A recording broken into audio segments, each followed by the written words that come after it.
कोल्हापूरमध्ये देखील मुसळधार पाऊस सध्या कोसळतोय। कोल्हापूर जिल्ह्यातील 7 बंधारे पाण्याखाली गेले।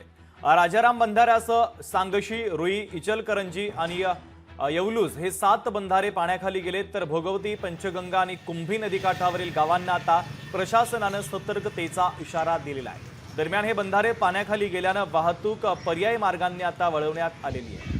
राधानगरी धरणाच्या पायथ्याच्या विद्युतगृहातून 2500 क्युसेक वेगाने पाण्याचा विसर्ग भोगावती नदीपात्रामध्ये सुरू आहे, तर कुंभी धरणाच्या जलविद्युत प्रकल्पातून 300 क्युसेक पाण्याचा विसर्ग कुंभी नदीपात्रामध्ये सुरू करण्यात आलेला आहे।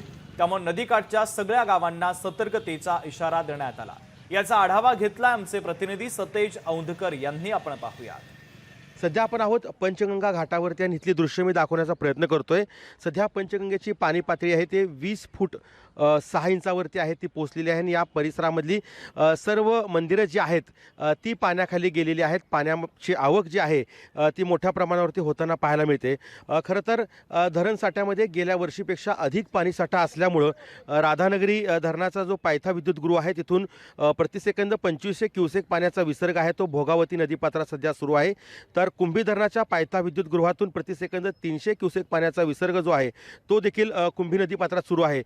त्यामुळं या ठिकाणी पंचगंगा नदीमध्ये मोठ्या प्रमाणावरती पाण्याची आवक आहे ती होताना पाहायला मिळते। राजाराम बंधारा इथली पाण्याची पातळी जी आहे ती 20 फूट 6 इंचावरती पोहोचलेली आहे आणि 12 बंधारे जे त्या पाण्याखाली गेल्यामुळं वाहतूक काहीशी विस्कळीत झालेली आहे। धरण पांडव क्षेत्रात देखील पाऊस दमदार असा पडताना आपल्याला पाहायला मिळतोय। त्यामुळे एकूणच जर पाहिलं तर खूप मोठ्या प्रमाणावरती जरी पाऊस पडत नसला तरी धरण साठ्यातील जे पाण्याची लेवल आहे ती सध्या कमी करण्याचं काम सध्या सिंचन विभागाकडून केलं जाते। त्यामुळंच कुठेतरी या सगळ्या नद्यांच्या पाणी पातळीत वाढ होताना आपल्याला पाहायला मिळते। त्यामुळंच भोगावती असेल, कुंभी असेल, पंचगंगा असेल या सर्वच नद्यांच्या जी गावं आहेत नदीकाठची गावं त्यांना सतर्कतेचा इशारा आहे तो जिल्हा प्रशासनाच्या वतीनं देण्यात आला आहे। सतेज औंधकर, लोकशाही मराठी, कोल्हापूर। लोकशाही मराठी ऐका, पहा, जागरूक रहा।